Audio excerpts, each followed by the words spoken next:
Chers amis, bonjour. Le temple de l'Oratoire du Louvre est au milieu d'un quartier chargé d'histoire. Séparé par la rue de Rivoli, il fait face au musée du Louvre, l'ancienne demeure des rois de France. Dans cette salle des Cariatides, au milieu du XVIe siècle, les protestants déjà célébraient leur culte. Le 22 août 1572, l'histoire se précipite. Le chef du parti protestant, l'amiral Gaspard de Coligny, est blessé lors d'un attentat à proximité du palais. Le 24, les cloches de Saint-Germain de l'Auxerrois sonnent le début de la Saint-Barthélemy. On achève Coligny dans son appartement au 136 rue de Rivoli, ainsi que les chefs protestants venus au mariage d'Henri de Navarre. C'en est fait du parti protestant, la France sera catholique. Une quarantaine d'années plus tard, après le règne d'Henri IV, le père Pierre de Bérulle fonde la Congrégation de l'Oratoire de France, puis en 1621, il fait construire l'actuel Oratoire du Louvre. En fait, la réforme religieuse avait déjà commencé, en France et partout ailleurs. Ce qui manquait, c'était un clergé solide, un clergé instruit, capable aussi de répondre aux questions issues de la réforme protestante, capable aussi de susciter un nouvel esprit en France. Et Bérulle est le fondateur de l'école française de spiritualité. Pendant la Révolution, l'ordre des oratoriens est supprimé. Puis Napoléon donne certaines églises aux protestants en compensation des temples détruits par les guerres de religion. L'ancienne chapelle royale devient en 1811 un temple protestant. Durant ces 2 siècles, l'église sera marquée par différents pasteurs, dont Wilfred Monod, qui créera en 1911 la Clairière, une association d'aide aux plus démunis, toujours en activité aujourd'hui. Voici ce que disait à la Clairière un paroissien célèbre de l'Oratoire, Théodore Monod, à propos de son père. Il y a toujours eu 2 pôles dans l'activité de mon père, le pôle religieux et le pôle social, naturellement. On ne peut pas annoncer l'évangile à un homme qui a les pieds mouillés. Ça veut dire qu'il faut commencer par lui donner des souliers avant de lui parler d'autre chose. À un moment donné, il a demandé qu'on fasse une décoration au sommet des murs d'une des salles de la Clairière. Et cette frise contenait les mots suivants. Croire quand même, espérer quand même, aimer quand même. D'autres actions caritatives verront le jour, telles l'aide apportée à un orphelinat de Madagascar. Mais l'Oratoire, c'est aussi une forte activité culturelle. L'Oratoire est une paroisse libérale, ça signifie par exemple ce projet que nous avons avec l'Institut protestant de théologie et avec le Fonds Ricoeur en particulier, et nous allons soutenir 2 chercheurs dans une année qui auront des bourses et qui feront des travaux sur Paul Ricoeur. C'est un signe de cet intérêt toujours vivant, toujours actif pour la pensée en général, pour la pensée qui se fait avec les concepts de notre temps. À partir de la Bible. Depuis quelques mois, une rencontre nouvelle prolonge de belle façon l'histoire de l'Oratoire. À l'initiative en fait des catholiques, il y a eu cette idée de faire une année Saint-Paul. Et donc ils ont fait appel à nous pour voir si on pouvait faire quelque chose ensemble. Et effectivement, on a fait un groupe biblique autour des grands textes de l'apôtre Paul. Et ce groupe biblique, commun à Saint-Eustache et à l'Oratoire, a eu finalement un certain succès. Les gens étaient contents de ce dialogue. Et on se disait ensemble, finalement à 2, eh bien, on a l'impression que les gens étaient 3 fois plus contents à travers ce dialogue, cette lecture à 2 voix des épîtres de Paul. Il y avait vraiment quelque chose qui s'est produit, je pense. Oui, c'est un retour des oratoriens à l'Oratoire dont je me félicite parce que je crois que nous avons beaucoup de choses à nous dire entre protestants et catholiques. Je crois qu'autour de Paul, notamment, il fallait retrouver cette unité dans la diversité. Et je crois que nos 2 paroisses étaient faites pour s'entendre, pour s'écouter, pour dialoguer et pour prier Saint Paul ensemble. Eh bien, nous allons maintenant retrouver les fidèles rassemblés pour ce culte diffusé ici à Paris, dans le temple de l'Oratoire du Louvre.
Avant toute chose, nous nous rappelons la bonne nouvelle de l'évangile de Jésus-Christ. Dieu nous aime tellement qu'il nous appelle son enfant bien-aimé, et nous le sommes vraiment. Qui que vous soyez, pauvre ou riche, jeune ou vieux, malade ou bien portant, triste ou joyeux, savant ou illettré, vous êtes l'enfant bien-aimé de Dieu. Cet amour parfait nous a été dit et nous a été montré par Jésus, le Christ, le témoin fidèle. Et c'est cette bonne nouvelle de l'amour de Dieu qui nous rassemble, frères et sœurs, ici, à l'Oratoire du Louvre. Que vous soyez ici physiquement présents, ou que vous soyez présents par la télévision, présents par le cœur, présents par la foi, présents par la prière et par le chant, que c'est bon d'être ici avec vous. Merci au notre Dieu pour cet esprit qui nous permet d'être rassemblés ce matin, si divers. Aide-nous à recevoir maintenant ce que tu veux nous donner pour avancer chacun sur le chemin de notre existence. La Bible a conservé pour nous cette prière du roi David pour célébrer Dieu, prière qui nourrit la louange des fidèles depuis près de 3000 ans. Ton amour éternel est plus élevé que les cieux, et ta fidélité est plus haute que les nuages. Tu sauves, Éternel, l'homme et tout ce qui vit. Qu'il est précieux ton amour, ô Dieu, mon Dieu. À l'ombre de tes ailes, tu abrites les humains, ils savourent les festins de ta présence. Au torrent du paradis, tu les abreuves. En toi est la source de la vie. Par ta lumière, nous voyons la lumière. Je vous propose de chanter ensemble maintenant ce psaume 36 dont je viens de vous lire un extrait, afin de remercier Dieu pour son amour qui nous fait vivre.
Vous asseoir.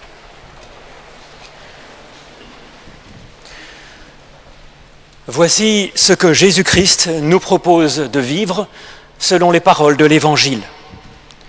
Tu aimeras le Seigneur ton Dieu de tout ton cœur, de toute ton âme, de toute ta force et de toute ton intelligence. C'est là le premier et le grand commandement, et voici le second qui lui est semblable, nous dit Jésus-Christ. Tu aimeras ton prochain comme toi-même. Aucun commandement n'est plus grand que ces deux-là. Et puis face à cet idéal infini de l'amour, nous nous tournons vers Dieu pour lui demander son pardon et son aide. C'est ce que je vous propose de faire en suivant du cœur cette prière de la Bible. Des profondeurs, je crie vers toi, Éternel.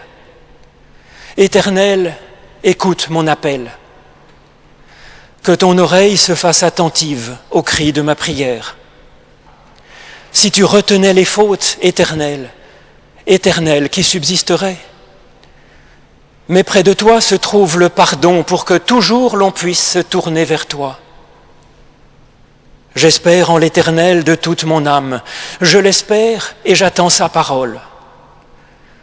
Mon âme attend l'Éternel plus qu'un veilleur ne guette l'aurore. Oui, plus qu'un veilleur ne guette l'aurore, c'est ainsi que son peuple attend l'Éternel. Car oui, près de l'Éternel est l'amour, près de lui est le salut. Il rassemble son peuple, pardonnant toutes ses fautes.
Mais le Christ nous a vraiment donné la certitude de l'amour de Dieu pour nous en particulier.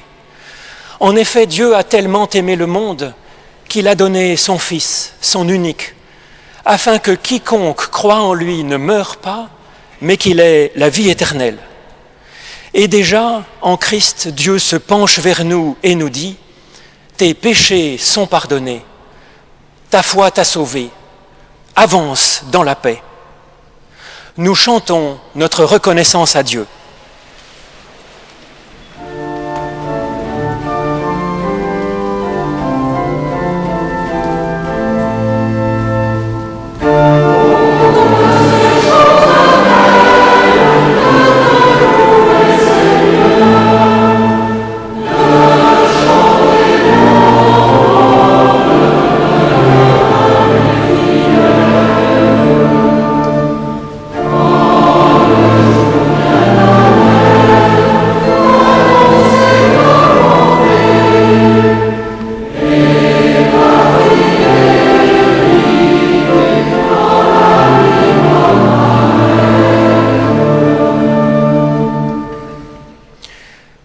Je vous propose de vous unir par la foi à cette simple déclaration de croyance chrétienne. Je crois en un seul Dieu, notre Père.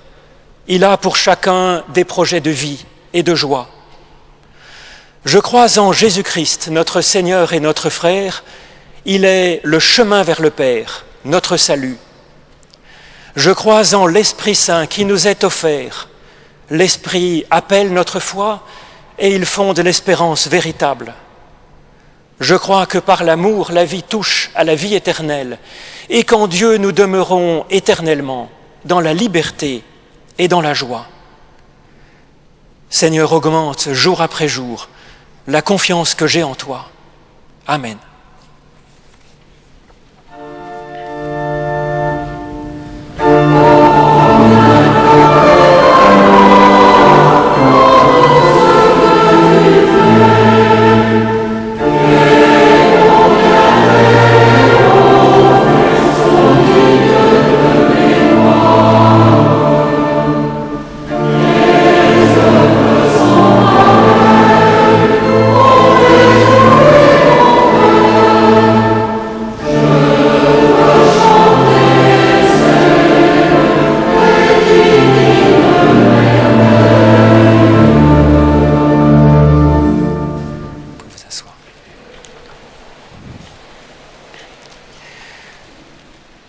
Alors aujourd'hui, nous fêtons l'Ascension.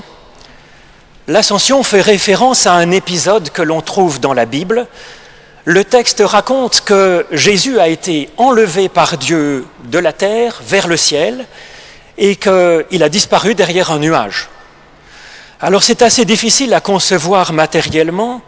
On voit mal un corps s'élever au ciel comme une fusée pour aller où ? Derrière Saturne ou Andromède. Mais la signification de cette montée est claire.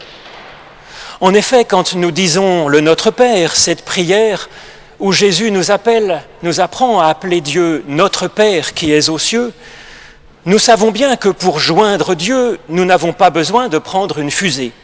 Au contraire, cette prière du Notre Père nous dit que Dieu est infiniment proche de nous, qu'il est même en nous, dans le secret de notre espace intérieur.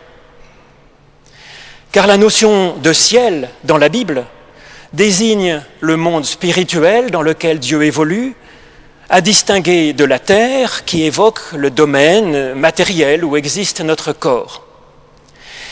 Cherchons donc ce que veut nous dire ce texte de l'Ascension, car il nous parle d'une chose qui nous concerne, du salut que nous apporte le Christ, à nous qui n'avons plus Jésus-Christ en chair et en os à nos côtés.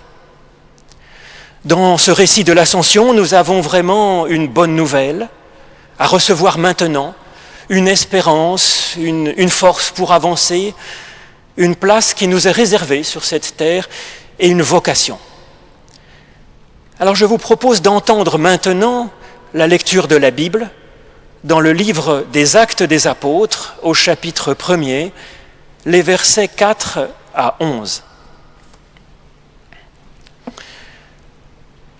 Comme Jésus se trouvait avec ses apôtres, il leur recommanda de ne pas s'éloigner de Jérusalem, mais d'attendre la promesse du Père dont, leur dit-il, vous m'avez entendu parler. Car Jean a baptisé d'eau, mais vous, dans peu de jours, vous serez baptisés d'Esprit Saint. Eux donc, réunis, demandèrent, « Seigneur, est-ce en ce temps que tu rétabliras le royaume pour Israël ?»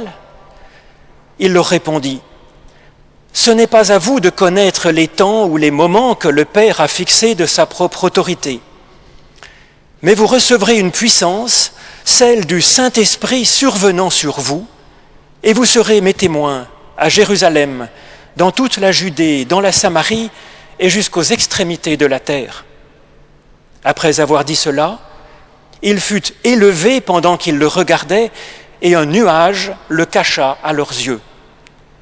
Et comme ils avaient les regards fixés vers le ciel pendant qu'ils s'en allaient, voici que 2 hommes en vêtements blancs se présentèrent à eux et dirent, « Hommes galiléens, pourquoi vous arrêtez-vous ainsi à regarder au ciel ? Ce Jésus qui a été enlevé au ciel du milieu de vous, il viendra de la même manière dont vous l'avez vu aller au ciel. » Éternel, ta parole est une lampe à mes pieds, une lumière sur le sentier de toute ma vie. Nous prions Dieu. Seigneur, nous voici devant toi avec espérance. Permets que dans ce témoignage ancien qui est conservé dans la Bible, nous puissions chacun recevoir ce que tu veux nous apporter aujourd'hui, à chacun en particulier. Une nourriture pour notre foi, une ouverture pour notre espérance et un amour vrai pour animer nos pensées, nos paroles et nos actes.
La dernière chose que les disciples donc demandent à Jésus, c'est ceci. Quand est-ce que tu rétabliras le royaume pour Israël ? Et les disciples attendent donc une intervention directe de Dieu pour améliorer le monde, pour guérir ce qui ne va pas. Et il y a bien sûr des choses qui ne vont pas dans ce monde, et comme ces disciples, nous nous demandons souvent, quand est-ce que Dieu enlèvera enfin le mal ? Quand est-ce qu'il enlèvera la souffrance sur la terre ? Quand est-ce qu'il arrangera enfin mes ennuis à moi et qu'il mettra fin aussi à la violence, à la guerre, au cancer, au tremblement de terre ? Et cette préoccupation est bonne, bien sûr. Il y a tant de mal et de souffrance qui nous indignent que notre prière est souvent la même que celle de ses disciples. Mon Dieu, que ton règne vienne. On peut donc dire que les disciples de Jésus ont au moins compris cela. Dieu n'est source que de bien pour le monde. Ce n'est pas lui qui crée la souffrance, ni pour nous punir, ni pour nous tester, bien sûr. Après avoir vu vivre Jésus, après l'avoir entendu parler, ils en sont certains. Dieu est la source d'espérance pour le monde et pour eux, pour nous. Mais si Dieu est une telle source de bonheur et de vie, comment est-ce qu'il y a encore tant de mal qui subsiste dans le monde ? Eh bien, cette question est bonne. Il existe de nombreuses réponses possibles, mais Jésus ici répond à cette question légitime d'une façon intelligente et nuancée. Il apporte en fait deux réponses, deux points essentiels de réponse. D'abord, et c'est sa première réponse, c'est une question de temps. Même Dieu ne peut pas faire pousser un chêne centenaire en 0 seconde, comme on voit Astérix le faire dans une bande dessinée assez réussie. Dieu est une prodigieuse source d'évolution, mais toute évolution prend du temps, bien sûr. Donc Dieu n'est pas indifférent à la souffrance du monde, à notre souffrance, il y travaille. Et la Bible nous dit que la création tout entière est encore en évolution. Alors c'est vrai qu'il reste encore du chaos, oui, des choses qui ne sont pas conformes à la volonté de Dieu, et il est bon de prier comme les disciples, dans la confiance que Dieu y travaille et qu'il y travaille certainement au mieux, même si nous ne savons rien, effectivement, du temps qu'il faut à Dieu pour faire avancer le bien dans le monde. La seconde réponse que Jésus apporte ici à la question de l'existence du mal dans ce monde, c'est nous-mêmes, malheureusement. Comme les disciples, il nous arrive d'attendre avec impatience que Dieu fasse triompher le bien dans le monde, mais nous attendons trop souvent cela en disant « que fait le gouvernement ?» ou bien « c'est la faute à machin » ou bien « yaka » et tout en restant bien tranquillement, les bras croisés, sans lever le moindre petit doigt pour faire avancer les choses, et même bien souvent en empirant les choses, en faisant le mal, en faisant du mal. Par contre, oui, Dieu est bon. Il est totalement engagé dans la lutte pour le bien. Il est la source d'une prodigieuse source d'évolution dans l'univers, qui se développe progressivement. Mais cette évolution, nous dit Jésus, elle doit passer également par nous. Pour 2 raisons. Pour que nous puissions nous-mêmes d'abord évoluer, progresser, mais que nous puissions aussi même faire avancer les choses à notre mesure. Et c'est cela que Dieu espère, et c'est cela qu'il nous offre, car en fait c'est cela que l'on appelle parfois le Saint-Esprit dans la Bible. C'est l'action de Dieu pour nous faire évoluer et pour que nous soyons nous-mêmes une source d'évolution positive à notre mesure. Mais même Dieu ne peut pas nous forcer à être meilleurs si nous ne le voulons pas. Il ne peut pas nous forcer, bien sûr, à aimer si nous ne le voulons pas, ni à respecter. Il ne peut pas nous forcer à avancer, ni à créer de belles choses si nous voulons rester là sans rien faire. Alors oui, nous prions, notre Père qui est dans les cieux, que ta volonté soit faite, que ton règne progresse de jour en jour. Amen.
Christ est donc enlevé au ciel, son corps n'est plus là, et les disciples gardent les yeux fixés dans cette direction, concentrés sur leur souvenir de cet homme, Jésus, qui arrivait à leur faire aimer Dieu et leur faire aimer les gens, qui leur faisait aimer la vie et qui leur faisait espérer que le bien progresse. Jésus n'est plus là, il n'est plus à leur côté, mais les disciples ont confiance. Dieu, ce Dieu qu'a montré Jésus, ne peut pas les abandonner. Et ils attendent, totalement concentrés dans la prière. Alors dans un sens, c'est bien, mais ils n'ont pas tout compris et on les voit là comme bloqués dans leur prière. Encore une fois, Dieu tente de les remettre en chemin. Pourquoi vous arrêtez-vous ainsi à regarder au ciel ? Ce Jésus qui a été enlevé au ciel du milieu de vous, il viendra de la même manière que vous l'avez vu aller au ciel. Alors en quoi est-ce que cette réponse peut nous aider à recevoir aujourd'hui ce que Dieu nous donne pour avancer ? Remarquons d'abord que le texte original en grec ne dit pas que le Christ reviendra, mais qu'il viendra. Et cela montre qu'il ne s'agit pas d'un retour en arrière, mais d'une nouvelle forme de sa présence. Le Christ a vécu, oui, en Jésus de Nazareth, il y a 2000 ans environ. Maintenant, ça, c'est fini.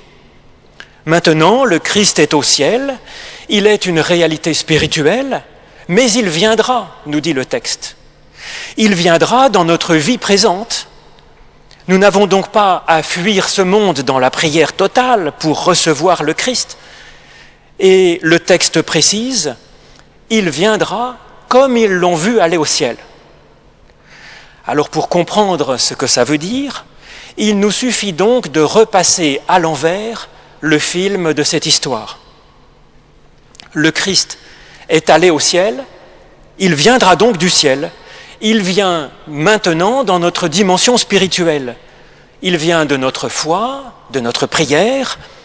Et les disciples donc n'avaient pas complètement tort, bien sûr, sur ce point.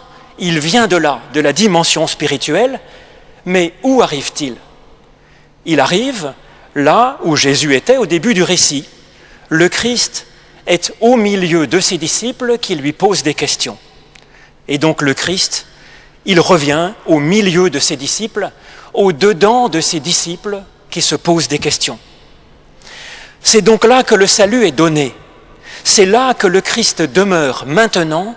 Il est en chacun de nous quand nous interrogeons le Christ sur le salut que Dieu veut nous apporter, qu'il veut pour le monde. Le Christ demeure en chacun de nous comme l'Esprit sera donné individuellement à chacun des disciples à la Pentecôte. Mais aucun d'entre nous n'est la totalité du Christ, bien sûr, et donc interroger le Christ, c'est, oui d'accord, prier et réfléchir soi-même, mais c'est aussi se rassembler, comme on le voit faire les disciples au début de ce texte, pour s'interroger mutuellement, pour débattre de nos points de vue différents, et c'est aussi se laisser rassembler par ce Christ qui nous anime. C'est comme cela que nous avancerons, nous dit ce texte. Le salut que Dieu donne par son esprit est donc à la fois très, très individuel, très intime, comme un souffle qui nous anime, comme un cœur qui nous donne d'aimer et d'espérer.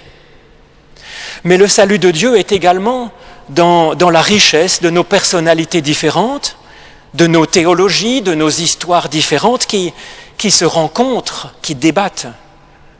Dieu, par son esprit, nous rassemble en un corps vivant en ce monde.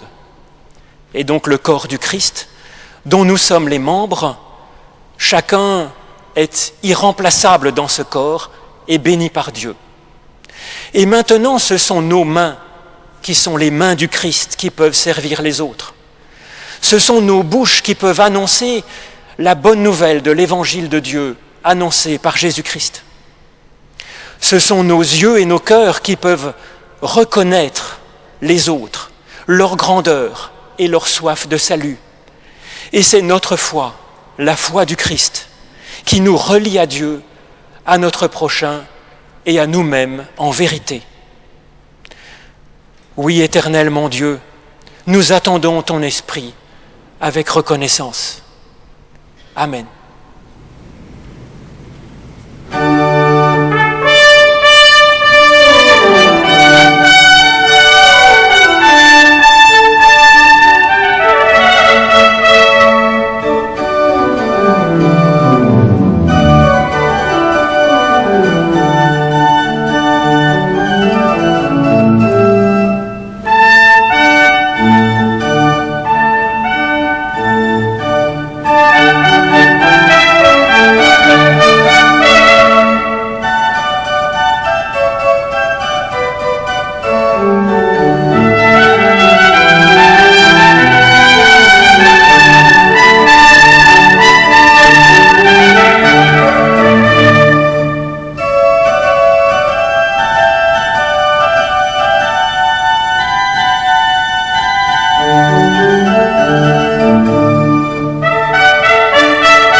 Et nous chantons maintenant ensemble notre louange à Dieu avec le cantique « Ô Dieu des grâces éternelles ».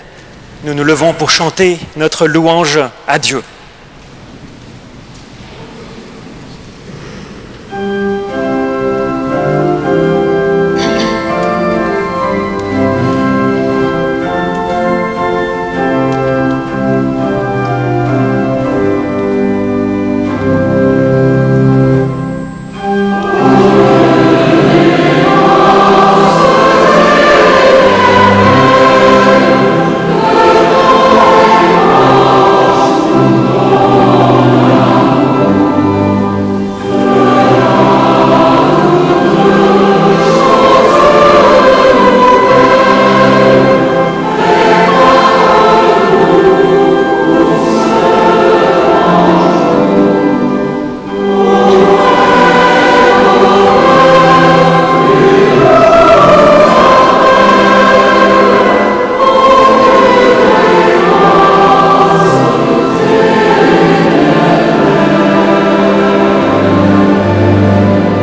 nous nous inclinons dans la prière.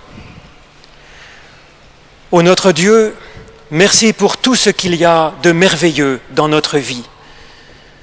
Merci pour tout ce qu'il y a de bon en nous. Merci pour l'immense source de résurrection qu'est ta présence. Tout cela nous donne la soif de te présenter ce qui nous inquiète et ce qui nous peine.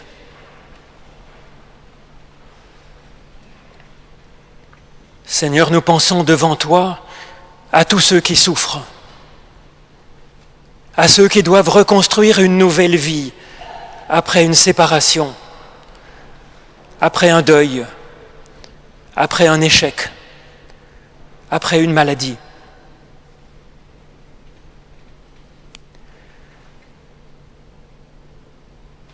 Seigneur, nous pensons à tous ceux qui sont en souci pour leur situation.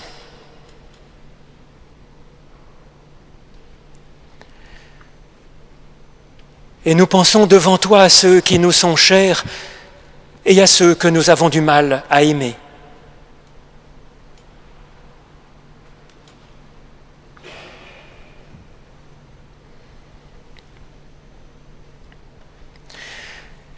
Et unis par toi, notre Dieu, avec tous les hommes et les femmes qui te font confiance, nos cœurs élèvent vers toi la prière que le Christ nous a apprise, portée dans Paris par la cloche de notre Église. Notre Père qui es aux cieux, que ton nom soit sanctifié, que ton règne vienne, que ta volonté soit faite sur la terre comme au ciel. Donne-nous aujourd'hui notre pain de ce jour, pardonne-nous nos offenses, comme nous pardonnons aussi à ceux qui nous ont offensés. Et ne nous abandonne pas dans la tentation, mais délivre-nous du mal. Car c'est à toi qu'appartiennent le règne, la puissance et la gloire pour les siècles des siècles. Amen.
ce jour de fête, nous célébrerons la Cène.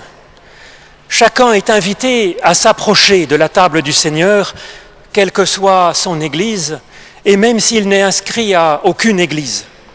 Toute personne qui entend l'appel du Seigneur et qui, dans son cœur, veut lui répondre « oui », peut prendre le plat et boire dans la coupe.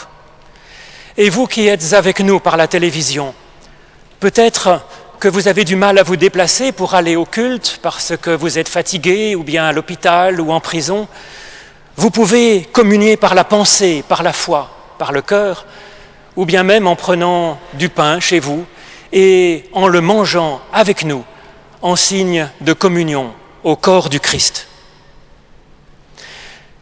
Nous élevons nos cœurs vers le Seigneur. Seigneur, tu as dit, « Voici, je me tiens à la porte et je frappe à la porte. Si quelqu'un entend ma voix et ouvre la porte, j'entrerai chez lui, je mangerai avec lui et lui avec moi. Seigneur, voici les tiens rassemblés devant toi. Nous avons entendu ta parole, ô Éternel. Nous t'ouvrons notre porte. Sois notre invité.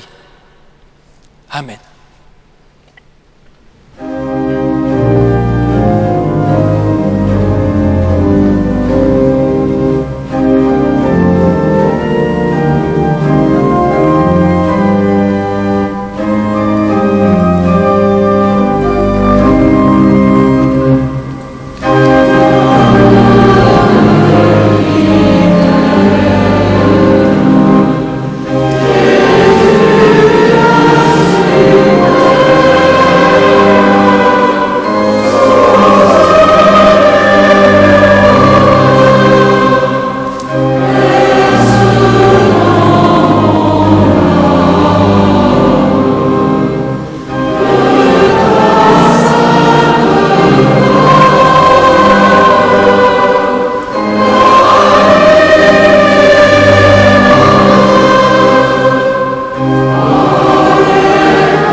Dans l'Évangile selon Matthieu, nous avons le récit du dernier repas que Jésus prit avec ses disciples. Pendant qu'ils mangeaient, Jésus prit du pain Et après avoir dit la bénédiction, il le rompit et le donna aux disciples en disant « Prenez, mangez, ceci est mon corps ». Il prit ensuite une coupe et après avoir rendu grâce, il la leur donna en disant « Buvez-en tous, car ceci est mon sang, le sang de l'Alliance, qui est répandu pour la multitude pour le pardon des péchés. » Et Jésus ajoute cette promesse qui est pour chacun de nous et qui se réalise par l'Esprit. Je vous le dis, je ne boirai plus désormais de ce fruit de la vigne, jusqu'au jour où j'en boirai du nouveau avec vous dans le royaume de mon Père. Nous prions. Ô Dieu notre Père, par l'action de ton Saint-Esprit, donne-nous de recevoir en ce pain et en ce vin la présence de Christ. Et dans la mémoire de ce repas de Jésus avec ses disciples, que nous recevions de lui le pain de vie et le vin nouveau de ton royaume. Tu nous rassembles aujourd'hui comme un père réunit ses enfants pour nous donner ton alliance. Nous t'apportons ce que nous sommes. Nous venons avec nos vies, nous venons avec nos peines et nos joies, avec notre amour. Par l'action de ton esprit, rassemble-nous dans le corps du Christ. Donne-nous la paix, donne-nous la joie et la force que tu veux pour chacun de nous. Seigneur, je ne suis pas digne d'être appelé ton enfant. Seigneur, je ne suis pas digne que tu entres chez moi. Seigneur, je ne suis même pas digne de ramasser les miettes qui tombent de ta table, mais tu as dit, je ne mettrai pas dehors celui qui vient à moi. Venez, dit Jésus-Christ, venez sans crainte, car tout est prêt.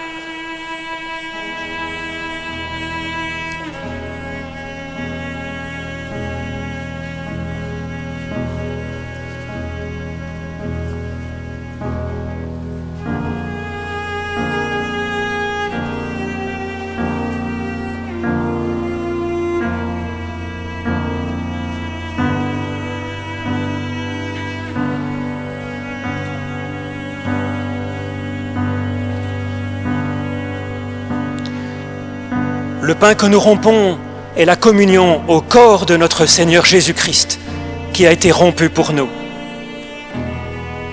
Et la coupe de bénédiction pour laquelle nous rendons grâce est communion au sang de notre Seigneur Jésus-Christ, le sang de la nouvelle alliance qui a été répandu pour chacun de nous.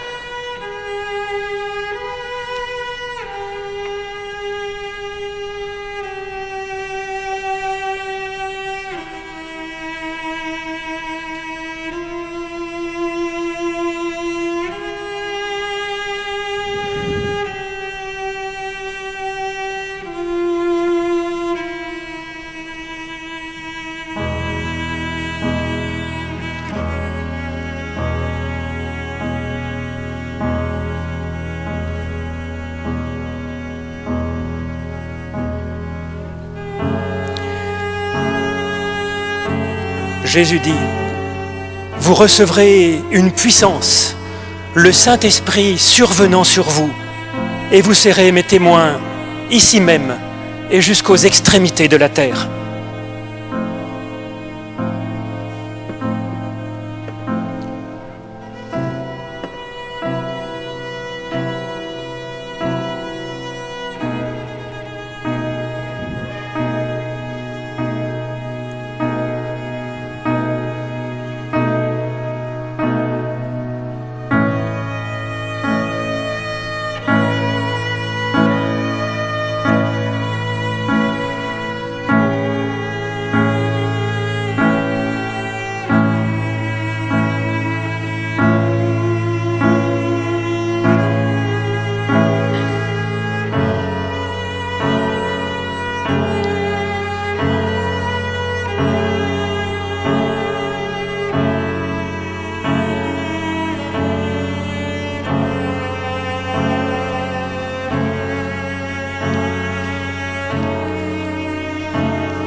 chers amis qui nous avez rejoints pour ce culte par la télévision à l'oratoire, eh bien nous allons maintenant continuer ensemble ici dans ce temple à communier, laisser le temps à chacun, tous ceux qui le désirent de communier. Ensuite nous aurons un temps de louange et puis un temps d'annonce et puis chacun pourra recevoir la bénédiction de Dieu. Alors nous ne voulions pas rendre l'antenne sans que chacun d'entre vous puisse recevoir la bénédiction aussi, car cette bénédiction, selon les paroles de Moïse, elles sont données à chacun en particulier, au singulier. Que l'Éternel te bénisse et qu'il te garde. Que l'Éternel fasse briller sa lumière sur toi et t'accorde sa grâce. Que l'Éternel lève son visage vers toi et te donne la paix. Que le Dieu de l'univers soit béni. Amen.